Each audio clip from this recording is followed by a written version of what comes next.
Salut tout le monde, bienvenue à notre show Prêt, pas prêt. Je m'appelle Roxane Bédard, puis je suis en compagnie de Julien Parent aujourd'hui, courtier hypothécaire, commercial et multilogement dans l'équipe de Jean-Simon Norton chez PMML. On est ici pour venir vous parler de construction neuve.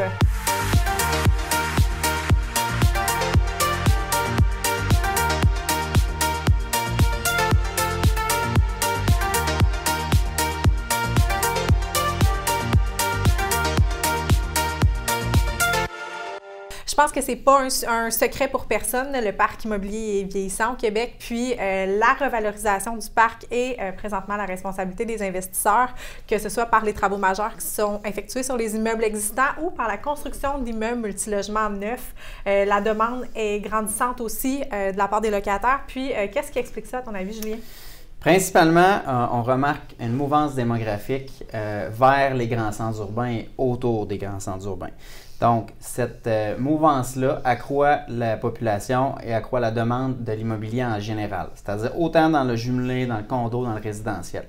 On a une plus grande demande, on a une augmentation des prix en conséquence. On a aussi en parallèle, depuis quelques années, un stress test, donc une qualification plus difficile pour le financement résidentiel.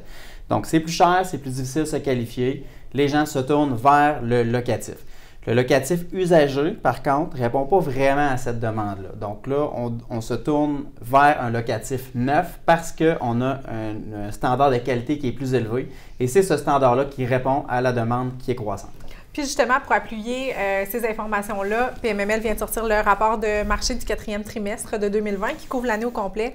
Puis, ce qu'on a remarqué principalement, c'est les indicateurs au niveau de la construction neuve. Augmentation de 21% du nombre de transactions de façon globale dans la construction neuve. Puis, ça monte même en haut de 40% là, sur les immeubles de 12 à 49 logements, ce qui est énorme.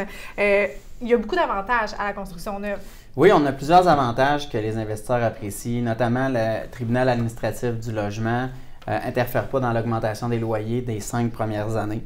On a des stratégies qui sont différentes. On peut aller chercher des termes plus longs de 10 ans, des RCD qui sont plus petits, donc on maximise le financement. On peut aussi jouer sur l'amortissement. Normalement, un SCHL, c'est 30 ans maximum.